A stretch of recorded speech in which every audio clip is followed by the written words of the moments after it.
ঈশ্বরের বাক্য থেকে দেখব ঈশ্বরীয় জীবনের 7টি অভ্যাস।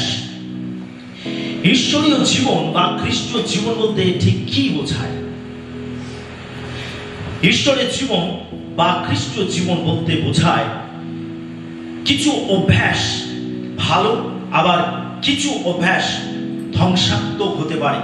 এমন কিছু অভ্যাস যেগুলো ভালো, যেগুলো আমাদের জীবনে আশীর্বাদ নিয়ে আসে, আবার এমন কিছু অভ্যাস রয়েছে যেগুলো আমাদের জীবনকে ধ্বংস পর্যন্ত করে দিতে পারে। কিছু অভ্যাস আমাদের ঈশ্বর থেকে দূরে নিয়ে যেতে পারে, আবার কিছু অভ্যাস ঈশ্বরীয় জীবন যাপনে আমাদের সাহায্য করতে পারে এবং ঈশ্বরের সাথে আমাদের চলাফেরাকে আরো শক্তিশালী করতে পারে। ঈশ্বরীয় জীবন মানে পার্থিব বিষয়ের পরিবর্তে স্বর্গীয় বিষয়ের উপর মনোযোগী জীবন যাপন করতে সাহায্য করে। আমরা প্রত্যেকে কি ঈশ্বরীয় জীবন যাপন করি? আজকে আমরা নিজেকে প্রশ্ন করি যে আমরা প্রত্যেকে কি ঈশ্বরীয় জীবন যাপন করি? আমরা কি খ্রিস্টীয় জীবন যাপন করি? আমাদের মধ্যে এমন কিছু কি অভ্যাস আছে যেগুলো আমাদেরকে ঈশ্বরের নিকটে নিয়ে যায়, ঈশ্বরের উপযোগী করে তোলে, আমাদেরকে আরো শক্তিশালী করে তোলে, আত্মিকভাবে বৃদ্ধি করে? এমন কিছু অভ্যাস কি আমরা গড়ে তুলতে পেরেছি, নাকি আমাদের মধ্যে এমন কিছু অভ্যাস রয়েছে যেগুলো আমাদেরকে ঈশ্বর থেকে দূরে নিয়ে যাচ্ছে? আজকে আমরা এই প্রশ্নটি নিজেদের জীবনে করি। আমরা কি প্রত্যেকে ঈশ্বরীয় জীবন যাপন করি? ঈশ্বরীয় জীবন যাপন করতে গেলে যে 7টি অভ্যাস প্রয়োজন, যে 7টি বিষয় থাকা প্রয়োজন, আসুন আমরা সেই বিষয়গুলোর দিকে আলোকপাত করি। আমি বিশ্বাস করি যে এই 7টি বিষয় আমরা শুনতে চলেছি, যে ভালো বিষয় আমরা শুনতে চলেছি, যেটা আমাদেরকে ঈশ্বরের নিকটে যেতে সাহায্য করে, ঈশ্বরের সঙ্গে চলাফেরা, ঈশ্বরের সঙ্গে গমনাগমনকে আরো শক্তিশালী করে তোলে। এই 7টি অভ্যাসকে যদি আমরা মন দিয়ে শুনি, এই 7টি অভ্যাসকে যদি আমরা অনুশীলন করি, আমি বিশ্বাস করি যে আমাদের ঈশ্বরীয় জীবন আরো শক্তিশালী হবে। আমেন। আমরা যে প্রথম বিষয়টি দেখব আর সেটি হচ্ছে প্রার্থনাশীল জীবন। ঈশ্বরীয় জীবন যাপনের জন্য যেটা সব থেকে গুরুত্বপূর্ণ একটি অভ্যাস, আর সেটা হচ্ছে প্রার্থনাশীল জীবন। আমরা মার্ক লিখিত সুসমাচার তার 1:35 পাঠ করি। পরে অতি প্রত্যুষে রাত্রি পোহাইবার অনেকক্ষণ পূর্বে তিনি উঠিয়া বাহিরে গেলেন এবং নির্জন স্থানে গিয়া তথায় প্রার্থনা করিলেন। ঈশ্বরীয় জীবন যাপন যদি আমরা দেখতে চাই, তাহলে আমাদের যিশুর দিকে তাকাতে হবে। যিশু হলেন ঈশ্বরীয় জীবন যাপনের একটি মডেল, একটা দৃষ্টান্ত। ঈশ্বরের জীবন যাপন ঠিক কি এবং সেই জীবনের মধ্যে কি কি অভ্যাস থাকতে হবে, আমরা যদি এই বিষয়টিকে ভালো করে বুঝতে চাই, আমাদের যিশুর দিকে তাকাতে হবে। যিশু এই পৃথিবীতে রক্ত মাংসের মানুষ হয়ে জন্মগ্রহণ করেছিলেন। তিনি আমার আপনার মতো মানুষ হয়েছিলেন, কিন্তু তিনি রক্ত মাংসের দেহ নিয়েও কিভাবে ঈশ্বরীয় জীবন যাপন করতে হয় তিনি তা দেখিয়ে গেছেন। তিনি আদর্শ রেখে গেছেন, তিনি আমাদের জন্য পদ চিহ্ন রেখে গেছেন, এবং বাইবেল বলে আমরা যেন সেই পদ চিহ্নকে অনুসরণ করি। যদি আমাদের ঈশ্বরের জীবন যাপন করতে হয়, তাহলে আমাদের জীবনে দরকার প্রার্থনাশীল জীবন। আর প্রভু যীশু খ্রিস্ট তিনি প্রার্থনাশীল জীবনের একটি চমৎকার উদাহরণ, একটি চমৎকার দৃষ্টান্ত আমরা দেখতে পাই। বাইবেল বলছে যে তিনি অতি প্রত্যুষে রাত্রি পোহাইবার অনেকক্ষণ পূর্বে তিনি উঠিয়া বাহিরে গেলেন এবং নির্জন স্থানে গিয়া প্রার্থনা করিলেন।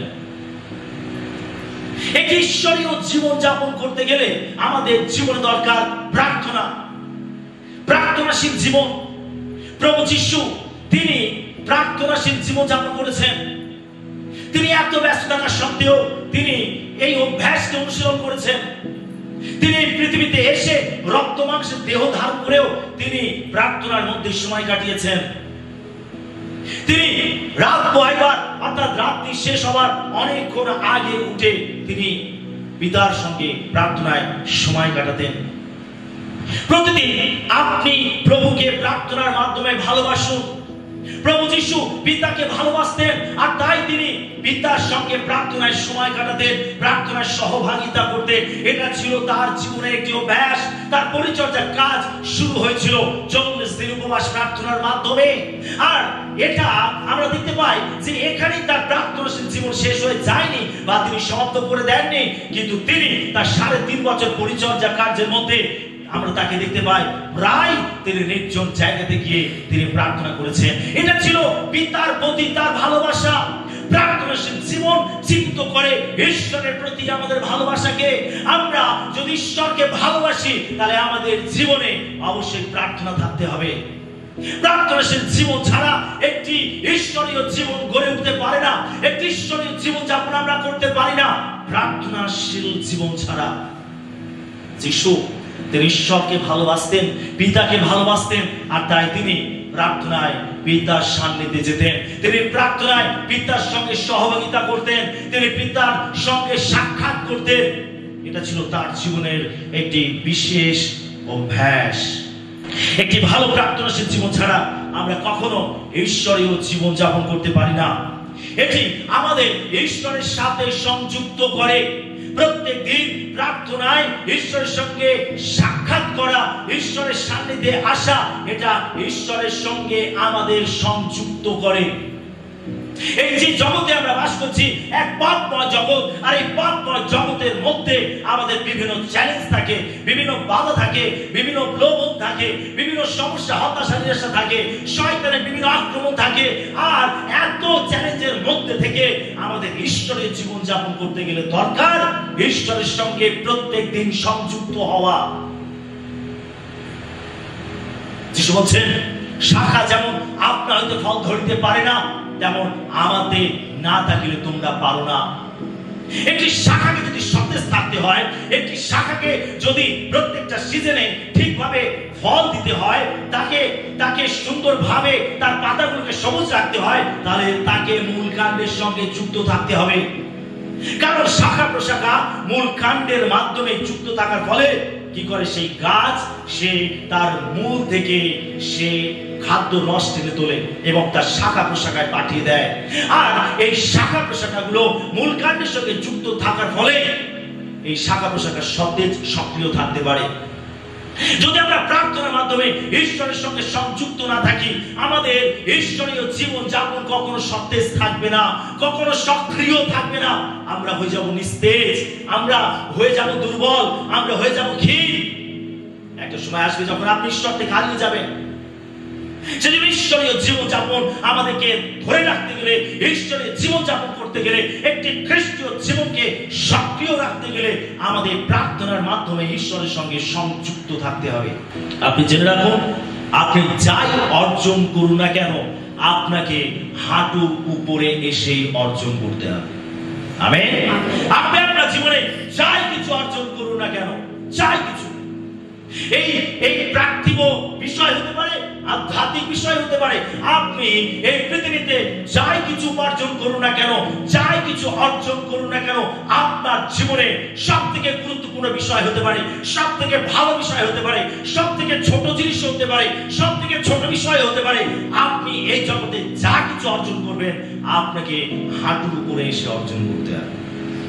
হাঁটুর উপরে বলতে প্রার্থনা। আপনার প্রত্যেকটা প্রয়োজনের জন্য ঈশ্বরের কাছে আসতে হবে। আপনার প্রত্যেকটা ভালো জিনিস লাভ করার জন্য ঈশ্বরের কাছে আসতে হবে। সেটা যিশু শিক্ষা দিয়েছেন যে যারা সমস্ত পিতার কাছে যাচনা করে তিনি তাহাদিওকে উত্তম উত্তম দ্রব্যই দান করিবেন। আমরা এই জগতে যা কিছু উত্তম বিষয় পেতে চাই, যা কিছু উত্তম বিষয় আমরা অর্জন করতে চাই, আমাদের প্রত্যেকে হাঁটুর উপরে এসে অর্জন করতে হবে। যদি আপনি হাঁটুর উপরে না আসেন, আপনি আপনার জীবনে ভালো কিছু অর্জন করতে পারবেন না। যদি আপনি ঈশ্বরের সঙ্গে যুক্ত না থাকেন, আপনি আপনার জীবনে ভালো কিছু অর্জন করতে পারবেন না। এই জগতে আপনি যা কিছু অর্জন করতে চাইবেন, আপনাকে হাঁটুর উপরে এসে অর্জন করতে হবে। যদি আমরা প্রার্থনাশীল জীবন যাপন না করি, আমরা কখনো ঈশ্বরীয় জীবন যাপন করতে পারি না। এটা এমনই একটা অভ্যাস, এটা এমনই একটি অনুশীলন, এটা এমনই একটি বৈশিষ্ট্য যেটা প্রত্যেকটা খ্রিস্ট বিশ্বাসীর জীবনে থাকতে হবে। আপনি প্রার্থনাশীল জীবন ছাড়া কখনো আপনি ঈশ্বরীয় জীবন বা খ্রিস্টীয় জীবন যাপন করতে পারেন না। 2 নম্বর, নির্ভর করা বা বিশ্বাস করা। আমরা গীত সংহিতা 103:19 পদ পাঠ করব। সদাপ্রভু স্বর্গে আপন সিংহাসন স্থাপন করিয়াছেন, তাহার রাজ্য কর্তৃত্ব করে সমস্তের উপরে। বাইবেল আমাদেরকে বলছে যে ঈশ্বর তার সিংহাসন স্বর্গে স্থাপন করেছেন, আবার বলছে তাহার রাজ্য কর্তৃত্ব করে সমস্তের উপরে। ঈশ্বর তিনি সিংহাসনে, তিনি স্বর্গেতে তার নিজের সিংহাসন স্থাপন করেছেন, কিন্তু তিনি কর্তৃত্ব করেন সমস্ত কিছুর উপরে। তার মানে বাইবেল আমাদেরকে কি বলে? বাইবেল আমাদেরকে বলে যে ঈশ্বর যখন সব কিছুর উপরে কর্তৃত্ব করছেন, ঈশ্বরের রাজ্য যখন সব কিছুর উপরে কর্তৃত্ব করছে, তার মানে এই পৃথিবীর সব কিছু ঈশ্বরের নিয়ন্ত্রণে আছে। হালেলুয়া! সব কিছু ঈশ্বরের নিয়ন্ত্রণে আছে। যখন যিশু শিশুদের সঙ্গে নৌকায় করে যাচ্ছিলেন, মাঝপথে আমরা দেখতে পাই সমুদ্রে ভীষণ ঝড় উঠে নৌকাতে আছড়ে পড়ে। যিশু সে সময় নৌকায় তিনি ঘুমিয়েছিলেন, আর এমন ভাবে ঝড় উঠেছিল যে সেই ঝড়েতে নৌকা টলমল করছিল, ঢেউ আছড়ে পড়ছিল, এবং শিশুরা ভয় পেয়ে তারা যিশুকে এইভাবে ডাকছিল, নাথ নাথ উঠুন আর আমাদেরকে বাঁচান, কারণ আমরা এই ঝড়েতে ডুবে যেতে চলেছি, আমরা মারা পড়তে চলেছি। যিশু ঘুম থেকে উঠলেন আর তিনি ঝড়কে ধমক দিলেন, সমুদ্রকে ধমক দিলেন, সবকিছু শান্ত হলো। এটা কি চিহ্নিত করে? এটা চিহ্নিত করে যে যতই অশান্ত পরিস্থিতি, যতই অশান্ত পরিবেশ, যতই বড় বড় চ্যালেঞ্জ আমাদের জীবনে আসুক না কেন, জানতে হবে সবকিছু ঈশ্বরের নিয়ন্ত্রণে আছে। হালেলুয়া! যিশু সেটাকে নিয়ন্ত্রণ করেছিলেন, তিনি প্রকৃতিকে নিয়ন্ত্রণ করেছিলেন। বাইবেল আমাদেরকে বলে যে সদাপ্রভু স্বর্গে তার সিংহাসন স্থাপন করেছেন, তার রাজ্য কর্তৃত্ব করে সমস্তের উপরে। প্রিয় বিশ্বাসী, ঈশ্বরের নিয়ন্ত্রণে আছে সবকিছু। আর এটা আমাদেরকে বিশ্বাস করতে হবে, আমাদেরকে ঈশ্বরের উপরে আস্থা রাখতে হবে যে আমার জীবনে যতই কঠিন পরিস্থিতি আসুক, যতই বড় বড় চ্যালেঞ্জ আসুক, যাই কিছু সমস্যা আসুক, সবকিছু ঈশ্বরের নিয়ন্ত্রণে আছে। হালেলুয়া! যদি আমরা এই আস্থা না রাখি ঈশ্বরের উপরে, যদি আমরা ঈশ্বরকে বিশ্বাস না করি, তাহলে আমরা কখনো ঈশ্বরীয় জীবন যাপন করতে পারবো না। আমাদের জীবনে যাই কিছু ঘটুক না কেন, যে কোনো সমস্যা আসুক না কেন, যত বড় চ্যালেঞ্জের সম্মুখীন হই না কেন, আমাদের সেই অবস্থার মধ্যে, সেই পরিস্থিতির মধ্যে আমাদের ঈশ্বরের উপরে নির্ভর করতে হবে এবং ঈশ্বরকে বিশ্বাস করতে হবে। আমাদেরকে এটা জানতে হবে যে সমস্ত কিছু ঈশ্বরের নিয়ন্ত্রণে আছে। আমেন। সেজন্য আপনি হতাশ হতে পারেন না, নিরাশ হতে পারেন না। একটি ঈশ্বরীয় জীবন যাপনের এটা হচ্ছে একটি অভ্যাস যে যাই পরিস্থিতি আমার জীবনে আসুক, সমস্ত পরিস্থিতি ঈশ্বর নিয়ন্ত্রণ করতে পারে। হালেলুয়া! আমরা জগতে অনেক বড় বড় চ্যালেঞ্জ, অনেক বড় সমস্যার সম্মুখীন হই, যেখানে আমাদের বিশ্বাস টলমল হয়ে যায়, যেখানে আমরা ভয় পেয়ে যাই, যেখানে আমরা হতাশ হয়ে যাই। যাই কিছু পরিস্থিতি আসুক, একটি ঈশ্বরীয় জীবন যাপন বলতে বোঝায় সমস্ত পরিস্থিতির মধ্যে ঈশ্বরের উপরে আস্থা রাখা, নির্ভর করা। আপনি যদি ঈশ্বররূপে বিশ্বাস না করেন, যদি প্রার্থনা না করেন, তাহলে ভয় এবং উদ্বেগের মধ্যে আপনি বাস করবেন। যখনই আপনার জীবনে বিভিন্ন সমস্যা আসবে, বিভিন্ন কঠিন পরিস্থিতি আসবে, আর সেই পরিস্থিতির মধ্যে আপনাকে প্রার্থনা করতে হবে। যদি আপনি প্রার্থনা না করেন, যদি আপনি তার উপরে বিশ্বাস না রাখেন, তাহলে আপনার জীবনে ভয় এবং উদ্বেগ পূর্ণ হয়ে যাবে। আপনি ভয় পাবেন, আপনি উদ্বিগ্ন হবেন, আরে কি করব, আরে কি পদক্ষেপ নেব, আরে কোন কাজটা করব। আপনি উদ্বিগ্ন হবেন, আপনি ভয় পেয়ে যাবেন। যেখানে নির্ভরতা নেই, যেখানে বিশ্বাস নেই, সেখানে ভয় আছে। যখন পিতর জলের উপর থেকে হেঁটে যিশুর কাছে যাচ্ছিল, আর আমরা দেখতে পাই তো সমুদ্রের ঢেউ থেকে ভয় পেয়ে গেছিল, আর তখন সে ডুবতে আরম্ভ করেছিল। যতক্ষণ পর্যন্ত সে যিশুর উপরে নির্ভর করে যিশুর দিকে তাকিয়ে সে হাঁটছিল, সে জলের উপরে ঠিকই হাঁটছিল। কিন্তু যেই সেই ভয় পেল আর সঙ্গে সঙ্গে সে ডুবতে আরম্ভ করল। জানবেন, ভয় আমাদেরকে ডুবিয়ে দেয়, কিন্তু বিশ্বাস আমাদেরকে ধরে রাখে। হালেলুয়া। যতক্ষণ পর্যন্ত আপনি ঈশ্বরের আস্থা রাখবেন, যতক্ষণ পর্যন্ত আপনি ঈশ্বরের উপরে নির্ভর করবেন, আপনি বিশ্বাস করবেন, আপনি টিকে থাকবেন, দাঁড়িয়ে থাকবেন, মজবুত থাকবেন, দৃঢ় থাকবেন। কিন্তু যেই আপনি ভয় পাবেন, আপনি ডুবতে আরম্ভ করবেন। আমাদের জীবনের প্রত্যেকটা পরিস্থিতির মধ্যে আমাদের ঈশ্বরের উপর আস্থা রাখতে হবে। আমাদেরকে জানতে হবে যে ঈশ্বর সমস্ত কিছু নিয়ন্ত্রণে রয়েছে। হালেলুয়া। ঈশ্বর সবকিছুকে নিয়ন্ত্রণ করেন।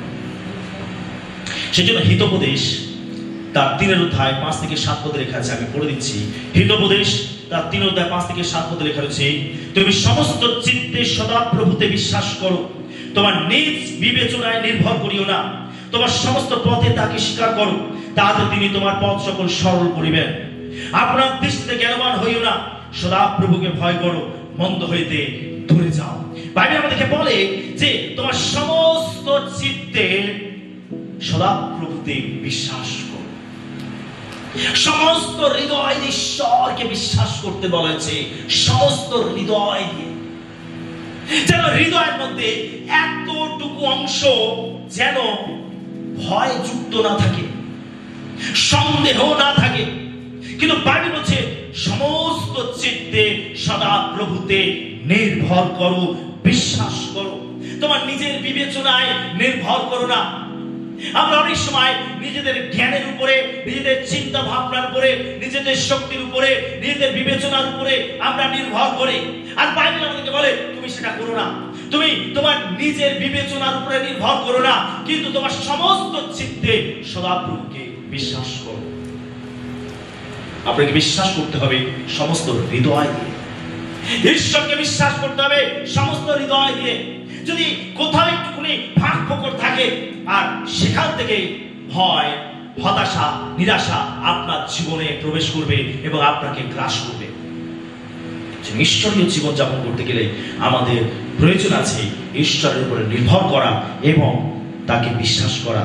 গীতসংহিতা তার 37:5 লেখা রয়েছে, তোমার গতি সদা প্রভুতে অর্পণ করো, তাহাতে নির্ভর করো, তিনি কার্য সাধন করিবেন। বাইবেল আমাকে বারবার করে বলে যেন আমরা আমাদের জীবনের প্রত্যেকটি ক্ষেত্রে ঈশ্বরের উপরে নির্ভর করি এবং সমস্ত চিত্ত দিয়ে আমরা ঈশ্বরের উপরে বিশ্বাস রাখি। বাইবেল আমাকে বারবার করে বলে, আর সেই জন্য আমাদেরকে ঈশ্বরের উপরে নির্ভর করতে হবে এবং ঈশ্বরকে বিশ্বাস করতে হবে। আমেন। ঈশ্বরীয় জীবন যাপনের জন্য যে 3 নম্বর গুরুত্বপূর্ণ বিষয়টি, আর সেটি হচ্ছে ঈশ্বরের বাক্য ধ্যান করা। আমরা গীতসংহিতা তার 63:6 পাঠ করি। আমি শয্যার উপরে যখন তোমাকে স্মরণ করি, তখন প্রহরে প্রহরে তোমার বিষয় ধ্যান করি। গীতসংহিতা 119:148 পাঠ করি। আমার চক্ষু রাত্রি যাবে পূর্বে উন্মিলিত ছিল, যেন তোমার বচন ধ্যান করিতে পারি। গীতসংহিতা 1:1-3 কি লেখা আছে আমরা দেখি। ধন্য সেই ব্যক্তি যে দুষ্টদের মন্ত্রণায় চলে না, পাপীদের পথে দাঁড়ায় না, নিন্দকদের সভায় বসে না, কিন্তু সদা প্রভুর ব্যবস্থায় আমোদ করে, তার ব্যবস্থা দিবারাত্র ধ্যান করে। সে জলস্রোতের তীরে রোপিত বৃক্ষের সদৃশ্য হইবে, যাহা যথা সময়ে ফল দেয়, যাহার পত্র ম্লান হয় না, আর সে যাহা কিছু করে তাহাতেই কৃতকার্য হয়। হালেলুয়া। এটি ঈশ্বরীয় জীবন যাপনের গুরুত্বপূর্ণ দিক হচ্ছে ঈশ্বরের বাক্যকে ধ্যান করা। ঈশ্বরের বাক্যকে ধ্যান করা আমরা দেখতে পাই গীত রচক তিনি বলছেন, আমি শয্যার উপরে প্রহরে প্রহরে তোমার বিষয়ে ধ্যান করি। বিছানার উপরে বসে আর ভক্তদাস দাউদ তিনি ঈশ্বরের বাক্যকে ধ্যান করতেন। আর কি তিনি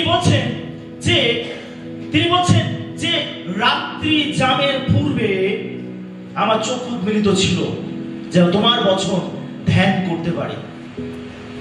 আমরা দাউদের জীবনে দেখি, দাউদ এমন একজন ব্যক্তি ছিলেন যিনি ঈশ্বরের মনের মতো লোক হতে পেরেছিলেন। কেন তিনি ঈশ্বরের মনের মতো লোক হতে পেরেছিলেন? কিভাবে হতে পেরেছিলেন? তার গোপন রহস্য হচ্ছে ঈশ্বরের বাক্যকে ধ্যান করা। দাউদ তিনি ঈশ্বরের বাক্যকে ধ্যান করতেন। তিনি বলছেন, আমি বিছানার উপরে বসে আমি ঈশ্বরের বাক্যকে ধ্যান করতাম। তিনি বলছেন, আমি রাত্রি বেলাও আমার চোখ খোলা থাকতো আর আমি ঈশ্বরের বাক্যকে নিয়ে ধ্যান করতাম। তিনি বলছেন, আমি প্রহরে প্রহরে ধ্যান করতাম। ঈশ্বরীয় জীবনযাপনের একটি গুরুত্বপূর্ণ দিক হচ্ছে ঈশ্বরের বাক্যকে ধ্যান করা। যদি আপনি ঈশ্বরের জীবনযাপন করতে চান, তাহলে ঈশ্বরের বাক্যকে আপনাকে ধ্যান করতে হবে। ঈশ্বরের বাক্যকে ধ্যান করতে বলা বলতে বোঝায় ঈশ্বরের বাক্যকে চিন্তা করা, ঈশ্বরের বাক্যকে আপনার হৃদয়ের মধ্যে ছড়িয়ে দেওয়া, ঈশ্বরের বাক্যে চলা, ঈশ্বরের বাক্যগুলোকে স্মরণ করা। আমরা শুধু ঈশ্বরের বাক্য পড়লাম, ঈশ্বরের বাক্য শুনলাম, এখানে থেমে গেলে হবে না। আমাদের দরকার ঈশ্বরের বাক্যকে ধ্যান করা। আর সেজন্য কিছু গীতা 1:2-3 পদে লেখা রয়েছে, বাইবেল হচ্ছে, ধন্য সেই ব্যক্তি যে ঈশ্বরের বাক্য ধ্যান করে, দিবারাত্র ধ্যান করে, দিন রাত ধ্যান করে। ধন্য সেই ব্যক্তি। যখন আপনি ঈশ্বরের বাক্য ধ্যান করবেন, ঈশ্বরের বাক্যকে নিয়ে চিন্তা করবেন, ঈশ্বরের বাক্যকে আপনার মন থেকে টেনে তুলে আপনি চিন্তা করবেন, ঈশ্বরের বাক্যগুলোকে আপনার হৃদয়ের মধ্যে রাখবেন, আপনি ধন্য ব্যক্তিতে পরিণত হবেন। যেটা আপনার জীবনকে গেঁথে তুলতে পারে, যেটা আপনাকে আর্থিকভাবে বৃদ্ধি দিতে পারে, আসলে ঈশ্বরের বাক্য। ঈশ্বরের বাক্যকে ধ্যান করার মাধ্যমে আপনি একজন ধন্য ব্যক্তি হতে পারেন। আপনি আপনার জীবনে সাকসেসফুল ব্যক্তি হতে পারেন। আপনি আপনার জীবনে প্রত্যেকটা বিষয় কিন্তু কার্য হতে পারেন যখন আপনি ঈশ্বরের বাক্যকে ধ্যান করবেন। তাই এখানে লেখা রয়েছে, সে জলের স্রোতে তীরের অভিত বৃক্ষের সদৃশ্য হইবে, যাহা যথাসময় ফল দেয়, যার পত্র ম্লান হয় না, আর সে যা কিছু করে তাহাতে কিন্তু কার্য হয়। যখন আপনি ঈশ্বরের বাক্যকে ধ্যান করবেন, যখন আপনি ঈশ্বরের বাক্যতে চলবেন, আপনি যা কিছু করবেন আর সেটাতেই আপনি কিন্তু কার্য হবেন, সাকসেসফুল হবেন। ঈশ্বর দেখতে চান আমাদের জীবনে কিন্তু কার্যতা, তিনি দেখতে চান আমাদের জীবনে আশীর্বাদ, তিনি দেখতে চান আমাদের জীবনে বৃদ্ধির উন্নতি। আর এটা তখনই আসবে যখন আপনি ঈশ্বরের বাক্যকে ধ্যান করবেন। এটা হচ্ছে ঈশ্বরীয় জীবনযাপনের একটি গুরুত্বপূর্ণ দিক। এই জগতে যদি আমরা ঈশ্বরের জীবনযাপন করতে চাই, তাহলে আমাদের দরকার ঈশ্বরের বাক্যকে ধ্যান করা। আপনি শুধু পড়লেন আর বন্ধ করে আপনি সবকিছু শেষ করে দিলেন, এটা হবে না। আপনি যেটা পড়বেন সেটাকে নিয়ে আপনাকে চিন্তা করতে হবে, সেটাকে নিয়ে আপনাকে ভাবতে হবে। সেখান থেকে ঈশ্বর কি পরামর্শ দিচ্ছেন, কি পথ দেখাচ্ছেন, আপনাকে সেটাকে নিতে হবে আপনার জীবনে। এবং সেই মতো যখন আপনি চলবেন, তখনই আপনি ধন্য ব্যক্তি হবেন, তখনই আপনি কৃতকার্য হবেন। হালেলুয়া। 4 নম্বর বিষয়, বাধ্যতায় চলা। 2 বিবরণ তার 27-10 পদ আমরা দেখি। অতএব তোমার ঈশ্বর সদাপ্রভুর রবে অবধান করিবে, এবং অত আমি তোমাদিগকে তাহার যে সকল আজ্ঞা ও বিধি আদেশ করিলাম সে সকল পালন করিবে। 2 বিবরণ 28-1 এবং 2 পদ পাঠ। আমি তোমাকে অত যে সকল আজ্ঞা আদেশ করিতেছি যত্নপূর্বক সেই সকল পালন করিবার জন্য, যদি তুমি আপন ঈশ্বর সদাপ্রভুর রবে মনোযোগ সহকারে কর্ণপাত করো, তবে তোমার ঈশ্বর সদাপ্রভু পৃথিবীস্থ সমস্ত জাতির উপরে তোমাকে উন্নত করিবেন।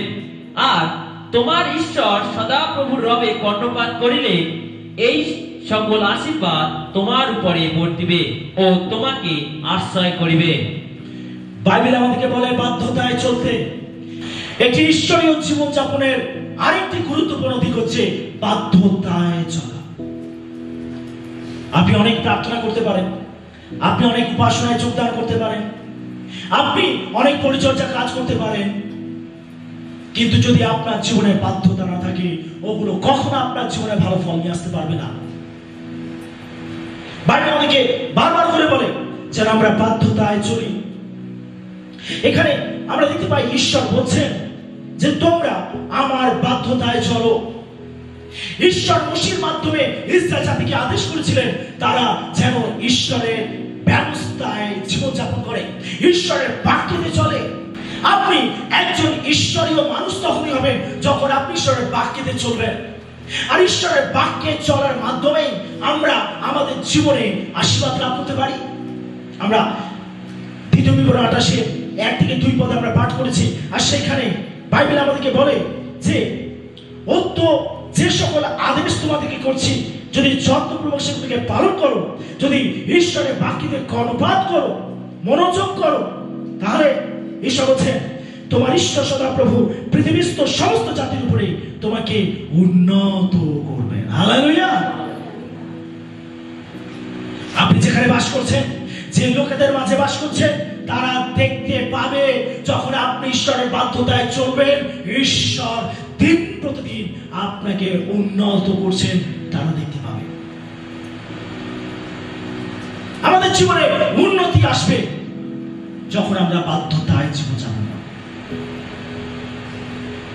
সেই জন্য আমরা দেখতে পাই নতুন নিয়মে যিশু শিক্ষা দিয়েছেন, যারা আমাকে হে প্রভু বলে ডাকে তারা সকলে যে স্বর্গরাজ্যে যেতে পারবে এমন নয়, কিন্তু যে কেউ আমার পিতার ইচ্ছা পালন করবে সেই পারবে।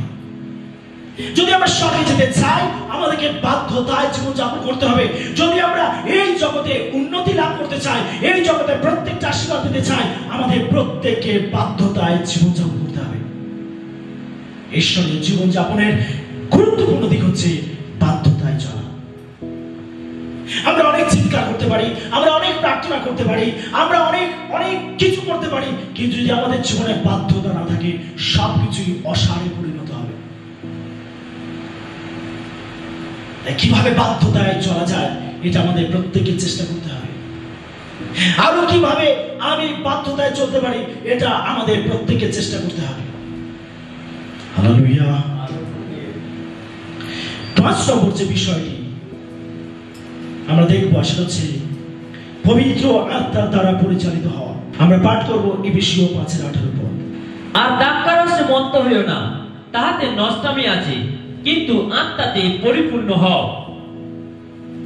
বাইবেল বলে আর দ্রাক্ষারসে মত্ত হইও না, তাহাতে নষ্টামি আছে, কিন্তু আত্মাতে পরিপূর্ণ হও। বাইবেল থেকে বারবার করে বলে যেন আমরা আত্মায় পূর্ণ জীবন লাভ করি, আমরা যেন সর্বদা আত্মায় পরিপূর্ণ থাকি। সেজন্য বাইবেল বলছে দ্রাক্ষারসে মত্ত হইও না, তাতে নষ্টামি আছে, কিন্তু আত্মাতে পরিপূর্ণ হও।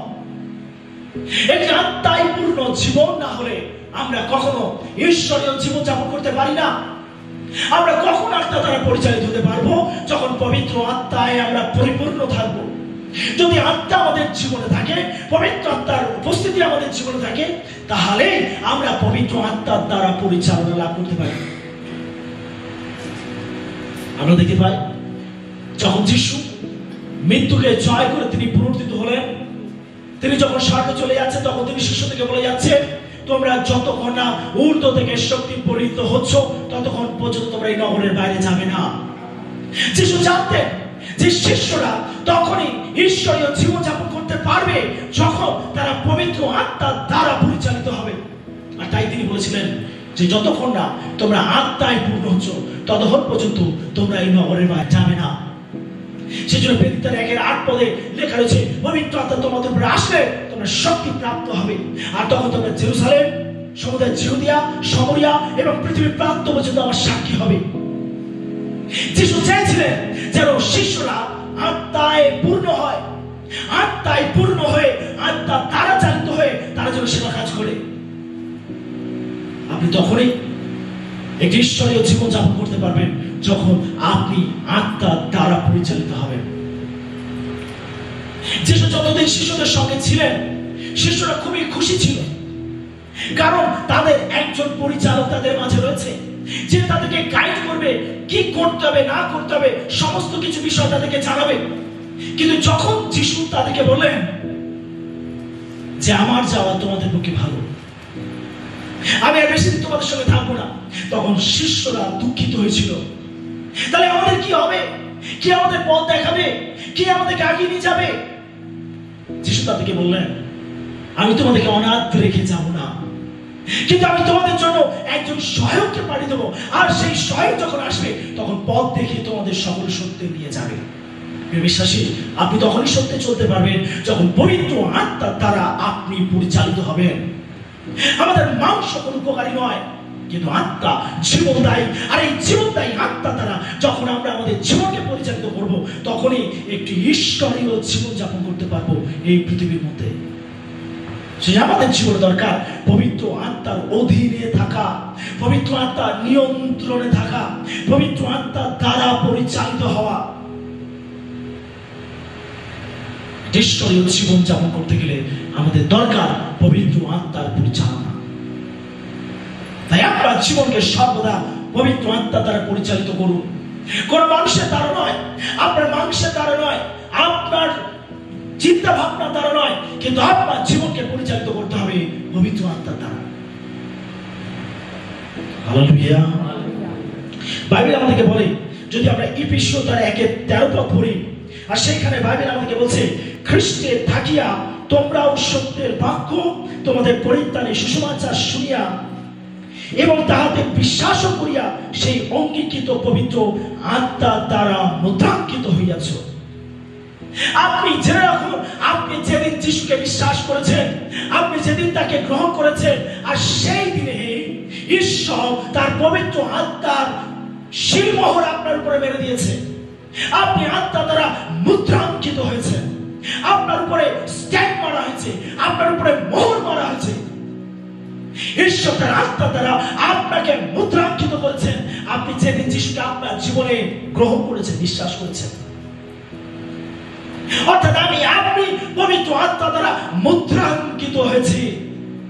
কেন ঈশ্বর তার আত্মা দ্বারা আমাদেরকে মুদ্রাঙ্কিত করেছেন? তার কারণ এই, যেন আমরা সেই আত্মার দ্বারা জীবনযাপন করি এবং আমরা যেন ঈশ্বরীয় জীবনযাপন করি।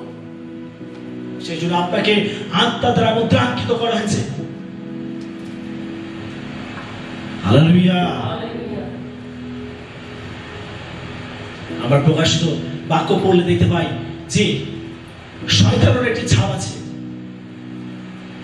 আর সেই ছাপের সংখ্যা কত জানি আমরা? 666। একটা সময় আসবে যখন শয়তানও মুদ্রাঙ্ক করবে, সেও তার মোহর মারবে ললাটে, কপালে। 666 স্ট্যাম্প মারবে। আরে শয়তান মোহর মারার আগে ঈশ্বর চান যেন আমরা পবিত্র আত্মার মোহর মারি আমাদের জীবনে। হালেলুয়া। যদি আমরা যিশুকে বিশ্বাস করি, যদি আমরা তার বাক্যকে বিশ্বাস করি, যদি আমরা তাকে গ্রহণ করি, ঈশ্বর তার বাক্যতে বলছেন যে আমি পবিত্র আত্মা দ্বারা তোমাদেরকে মুদ্রাঙ্কিত করব। ঈশ্বর তিনি আমাদের উপর স্ট্যাম্প মারবে যাতে শয়তান আর আমাদের জীবনে কোনো সুযোগ না পায়। সেজন্য ঈশ্বর আগে থেকে পদক্ষেপ নিয়েছেন, তিনি পবিত্র আত্মা দ্বারা আমাদেরকে মুদ্রাঙ্কিত করেছেন। কি আমরা নিশ্চিত আমাদেরকে মুদ্রাঙ্কিত করা হয়েছে? নিশ্চিত। আপনি কি নিশ্চিত? আপনাকে ঈশ্বর পবিত্র আত্মা দ্বারা মুদ্রাঙ্কিত করেছেন। আপনাকে আত্মা বায়না দেওয়া হয়েছে। আপনি যখন কোনো জায়গা জমি কেনেন, কি করেন? আগে একটা এগ্রিমেন্ট করেন, বায়না পত্র দেন, কি তাই তো? আপনি কি করেন? আপনি বুক করেন সেই জায়গাটাকে, আপনি বায়না দিয়ে বুক করে নেন, একটা এগ্রিমেন্ট করেন। ঈশ্বর তার আত্মা দ্বারা আমাদেরকে বায়না দিয়েছেন। আমরা ঈশ্বরের অধীনে রয়েছি, আমরা পবিত্র আত্মার অধীনে রয়েছি। তাই পবিত্র আত্মাকে পরিচালনা করতে দিন। আপনি নিজেকে পরিচালিত করবেন না, পবিত্র আত্মাকে পরিচালনা করতে দিন। তার কারণ পবিত্র আত্মা দ্বারা আপনাকে মোহর মারা হয়েছে, মুদ্রাঙ্কিত করা হয়েছে। ঈশ্বর এই জন্য তার আত্মা দ্বারা আমাদের জীবনে মোহর মেরেছেন। তার কারণ ঈশ্বর চান যেন আমরা সেই আত্মা দ্বারা আমাদের জীবনকে পরিচালিত করি। ঈশ্বরীয় জীবন যাপন করতে গেলে আমাদের দরকার পবিত্র আত্মার দ্বারা পরিচালিত হওয়া। আপনি আত্মার দ্বারা চলছেন? হালেলুয়া। আমাদের দরকার আত্মার দ্বারা পরিচালিত হওয়া। একটি ঈশ্বরীয় জীবন যাপনের 6 নম্বর যে অভ্যাসটি আমাদের জীবনে থাকা প্রয়োজন হচ্ছে, আর সেটি হচ্ছে ঈশ্বরকে দেওয়া এবং অন্যকে দেওয়া। আমরা লূকা লিখিত সুসমাচার তার 6 অধ্যায় 38 পদ দেখব। দেও, তাহাতে তোমাদিগকে দেওয়া যাইবে, লোকে বিলক্ষণ পরিমাণে চাপিয়া ঝাঁকড়িয়া উপচিয়া তোমাদের কোলে দিবে, কারণ তোমরা যে পরিমাণে পরিমাণ করো সেই পরিমাণে তোমাদেরও নিমিত্ত পরিমাণ করা যাইবে।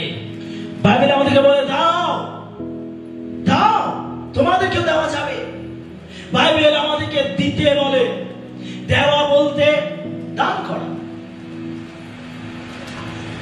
আমাদেরকে ঈশ্বরকে দিতে হবে এবং অন্য অসহায় যার প্রয়োজন আছে তাকেও দিতে হবে। দেওয়া একজন ঈশ্বরীয় জীবনের একটি গুরুত্বপূর্ণ বৈশিষ্ট্য, একটি বিশেষ অভ্যাস, সেটা হচ্ছে দেওয়া। আমরা বহু মানুষ আছি, আমরা পেতে চাই, আমরা নিতে চাই, কিন্তু আমরা এটাকে প্র্যাকটিস করি না যে আমরা কিভাবে দিতে পারি। বাইবেল আমাদেরকে বলে তুমি দাও, তোমাকে দেওয়া যাবে, লোকে চাপিয়া ঝাঁকড়াইয়া তোমাদেরকে দেবে। আমরা দেই না আর সেই জন্য পাই না। বাইবেল আমাদেরকে বলে তুমি দাও। আমাদেরকে ঈশ্বরকে দিতে হবে এবং অন্যকে দিতে হবে। আমাদেরকে দেওয়ার অভ্যাস তৈরি করতে হবে। এটা হচ্ছে ঈশ্বরীয় জীবন যাপনের একটি বিশেষ বৈশিষ্ট্য, একটি বিশেষ গুণ। আমাদেরকে দেওয়া অভ্যাস করতে হবে। আমরা অনেক সময় কৃপণতা করি,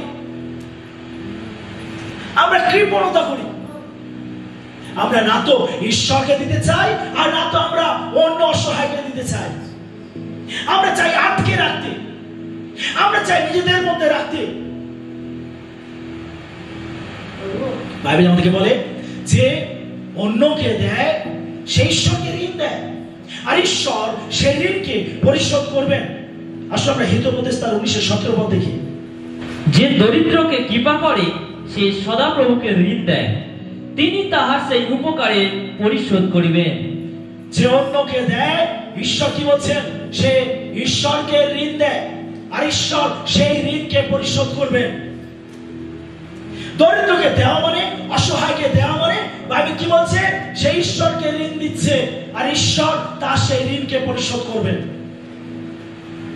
যখন আপনি কোন অসহায়কে দিচ্ছেন, কোন দরিদ্রকে দিচ্ছেন, আপনি আসলে কাকে দিচ্ছেন? ঈশ্বরকে দিচ্ছেন। আর বাইবেল বলছে ঈশ্বর সেই ঋণকে পরিশোধ করবে। যখন আপনি অসহায়কে দেখেন, দরিদ্রকে দেখেন, তখন আপনি দেওয়ার অভ্যাস তৈরি করুন। বাইবেল বলছে আপনি যখন কোন দরিদ্রকে দিচ্ছেন, কোন ভিক্ষুককে দিচ্ছেন, কোন অসহায়কে দিচ্ছেন, আপনি ঈশ্বরকে ঋণ দিচ্ছেন। আর আপনি যদি ঈশ্বরকে ঋণ দেন, ঈশ্বরকে চুপ করে বসে থাকবেন না। ঈশ্বর তিনি আপনাকে প্রচুর পরিমাণে দেবেন। আত্মিক জীবনের এটা হচ্ছে প্রিন্সিপাল। আশীর্বাদ পাওয়ার এটা হচ্ছে সোর্স। আমরা আমাদের জীবনে যদি আশীর্বাদ পেতে চাই, আমাদেরকে দিতে হবে, দেওয়া শিখতে হবে, দেওয়া অভ্যাস করতে হবে। এটা হচ্ছে ঈশ্বরের জীবনের একটি বিশেষ বৈশিষ্ট্য, এটা হচ্ছে একটি বিশেষ অভ্যাস। অন্যকে দেওয়া, ঈশ্বরকে দেওয়া। যখন আমরা এইভাবে দেই, তখন ঈশ্বর খুশি হন। আমরা দেখি ইব্রিয় 13:16 পদ। আর উপকার ও সহভাগিতার কার্য ভুলিও না, কেননা সেই প্রকার যোগ্যে ঈশ্বর প্রীত হন। বাইবেল বলছে যে অন্যকে উপকার করে ঈশ্বর এই প্রকার যোগ্যে প্রীত হন। যে অন্যের উপকার করে, যখন আপনি অন্যকে দিয়ে উপকার করবেন, ঈশ্বর আপনার জীবন দ্বারা খুশি হবেন। আমি যদি ঈশ্বরকে খুশি করতে চাই, তাহলে আমাদের অন্যের উপকারে আসতে হবে, অন্যকে উপকার করতে হবে, আমাদেরকে দেওয়া অভ্যাস করতে হবে। Hallelujah, hallelujah. আমাদেরকে দেওয়া অভ্যাস করতে হবে। আমরা দেখতে পাই শেষ সময়, যদি আমরা মতি 25 পাঠ করি, আমরা সেখানে দেখতে পাই ঘটনাটা রয়েছে। শেষ সময়, বিচারের সময় যিশু ঝাঁক আর মেষকে পৃথক করবেন। ঝাঁক আর মেষ, ঝাঁক বলতে বোঝায় তারা প্রকৃত বিশ্বাসী নয়, আর মেষ বলতে বোঝায় প্রকৃত বিশ্বাসী। তিনি শেষ সময় ছাগ আর মেষকে আলাদা করবেন। জানেন, যেখানে বিশ্বাসীরা থাকে সেখানে ছাগ আর মেষ একসঙ্গেই থাকে। আমরা দেখতে পাই যিশু অনেক জায়গায় দৃষ্টান্ত দিয়েছেন, শ্যামা ঘাস আর গম গাছ একসঙ্গে থাকে। যখন মনে সে তার ক্ষেত্রের মধ্যে বীজ ছড়িয়েছিল, ভালো বীজ ছড়িয়েছিল, কিন্তু যখন সেখান থেকে গাছ বেরোলো তখন তার দাসের এসে মনিককে খবর দিচ্ছে, দেখুন আপনি কি আপনার জমিতে আপনি ভালো বীজ ছড়াননি, তাহলে শ্যামা ঘাসগুলো কোথা থেকে গজালো? তখন সেই মনিক কি বলছে, না না, আমি তো ভালো বীজই ছড়িয়েছিলাম, তাহলে বোধহয় আমার শত্রু রাত্রেবেলা এসে সে ওই ভালো বীজের মধ্যে শ্যামা ঘাসের বীজ বপন করে দিয়েছে। তখন দাসে বলছে, তাহলে আমরা যাই, গিয়ে শ্যামা ঘাসগুলোকে আমরা কেটে ফেলি। তখন সেই মনিক বলছে, না না, থাকতে দাও। কি জানি তোমরা শ্যামা ঘাস কাটতে গিয়ে হয়তো ভালো গাছ গমের গাছও কেটে ফেলবে, থাকতে দাও। যুগান্তে, তিনি বলছেন যুগান্তে সময় আছে, যখন শস্য পাকবে তখন আমি সেগুলোকে কাটবো এবং বাছাই করবো, এখন থাকতে দাও। কি জানি তোমরা শ্যামা ঘাস কাটতে গিয়ে হয়তো ভালো গাছ কেটে ফেলবে। যিশু বলেছেন যুগান্তে এটাকে পৃথক করা হবে। আর আমরা নতুন হিন্দু সমাচার 25 অধ্যায় আমরা দেখতে পাই যে সেই যুগান্তে প্রভু যিশু তিনি বলছেন যে ছাগ আর মেষদেরকে আমি আলাদা করবো, মেষদেরকে বলবো আমার ডান দিকে এসো, আর ছাগদেরকে বলবো আমার বাঁ দিকে এসো। তিনি বলছেন যে মেষেরা হলো উত্তম। তিনি বলছেন যে দেখো তোমরা আশীর্বাদের পাত্র, তোমরা ডান দিকে যাও, তোমাদের জন্য রাজ্যকে আমি প্রস্তুত করেছি, সেই রাজ্যের অংশীদার হও। তার কারণ আমি যখন ক্ষুধিত ছিলাম আমাকে খাইয়েছো, যখন আমি তৃষ্ণার্ত ছিলাম তখন আমাকে পান করিয়েছো, যখন আমি বন্দী ছিলাম আমাকে দেখতে গেছো। তখন সেই মেষেরা জিজ্ঞেস করছে, কখন প্রভু আমরা করেছি? তখন প্রভু বলছেন, যখন একটি অসহায় মানুষের প্রতি করেছো তখন তোমরা আমার প্রতি করেছো। হালেলুয়া। তার মানে প্রভু বলতে চান, বাইবেল আমাদেরকে বলে যে দরিদ্রকে দেয় সে ঈশ্বরকে ঋণ দেয়, আর ঈশ্বর সেই ঋণকে পরিশোধ করবেন। যখন আপনি অসহায় মানুষকে দেন, উপকার করেন, সাহায্য করেন, তখন আপনি ঈশ্বরকে দেন আর ঈশ্বর সেই ঋণকে পরিশোধ করবেন। হালেলুয়া। তাই আমাদেরকে দেওয়া অভ্যাস করতে হবে। বাইবেল যে দেবে তাকে চাপিয়া ঝাঁকিয়া তাকে দেওয়া হবে। উপচে পড়া আশীর্বাদের কথা বাইবেল আমাদেরকে বলে। উপচে পড়া আশীর্বাদ পেতে গেলে আমাদেরকে দেওয়া অভ্যাস করতে হবে, আমাদের ঈশ্বরকে দিতে হবে এবং অসহায় মানুষকে দিতে হবে। Amen, hallelujah. 7 নম্বর শেষ পয়েন্ট, অন্যকে ক্ষমা করা। ঈশ্বরীয় জীবনযাপনের যে 7 নম্বর অভ্যাসটি আমাদের জীবনে থাকা প্রয়োজন, আর সেটা হচ্ছে অন্যকে ক্ষমা করা। আমরা এই বিষয়টা 4:26 এবং 27 পদে পড়ব। ক্রুদ্ধ হইলে পাপ করিও না, সূর্য অস্ত না যাইতে যাইতে তোমাদের কোপাবে শান্ত হোক, আর দিয়াবলকে স্থান দিও না। বাইবেল বলছে ক্রুদ্ধ হইলে পাপ করিও না, সূর্য অস্ত না যাইতে যাইতে তোমাদের কোপাবে শান্ত হোক। ঈশ্বরীয় জীবনযাপনের 7 নম্বর যে অভ্যাসটি আমাদের জীবনে থাকা প্রয়োজন, সেটা হচ্ছে অন্যকে ক্ষমা করা। ক্ষমা করা। হতে পারে আমরা একসঙ্গে থাকলে মনোমালিন্য হতে পারে, ভুল বোঝাবুঝি হতে পারে, কোন গোলযোগ হতে পারে, কিন্তু বাইবেল কি বলছে? বাইবেল বলছে সূর্য অস্ত যেতে না যেতে তোমাদের কোপাবে শান্ত। অর্থাৎ সূর্য ডুবতে না ডুবতে তোমরা নিজেকে শান্ত করো এবং পরস্পরকে ক্ষমা করো। বাইবেল আর দিয়াবলকে স্থান দিও না। যখন আপনি আপনার ক্রোধকে ধরে রাখবেন, আপনার রাগকে ধরে রাখবেন, যখন আপনার তিক্ততাকে ধরে রাখবেন, আপনি যখন ক্ষমাহীনতায় জীবনযাপন করবেন, আপনি তখন শয়তানকে কাজ করার জন্য জায়গা ছেড়ে দিচ্ছেন। আর যদি শয়তানকে একবার জায়গা দিয়েছেন আপনার জীবনে, সে আপনার জীবনে সে ধ্বংসই সাধন করবে। সেই বাইবেল থেকে বলে যে ক্রুদ্ধ হলে পাপ করো না, তোমাদের কোপাবে সূর্য অস্ত যেতে না যেতেই শান্ত হোক, দিয়াবলকে স্থান দিও না। আমরা দেখতে পাই প্রভু যীশু খ্রিস্ট তিনি হলেন ক্ষমাশীল জীবনের একটি জ্বলন্ত দৃষ্টান্ত। আমি যদি লুক লিখিত সুসমাচার তার 23 অধ্যায় 34 পদ পড়ি, আর সেখানে প্রভু যীশু এইভাবে প্রার্থনা করেছিলেন, পিতা ইহাদিগকে ক্ষমা করো, কেন ইহারা কি করিতেছে তাহা জানে না। একটি ক্ষমাশীল জীবন বলতে কি বোঝায়? আমরা যিশুর দিকে তাকাই। তিনি কি করেছিলেন? ক্ষমা করেছিলেন। কাদেরকে করেছিলেন? যারা তার উপরে নির্মম অত্যাচার করেছিল, তাকে চর ঘুষি লাথি মেরেছিল, তার মুখে থুতু দিয়েছিল, তাকে বেত্রাঘাত করেছিল, তাকে অপমান করেছিল, তাকে তাকে ক্রুশে দিয়েছিল, মৃত্যু যন্ত্রণা দিয়েছিল।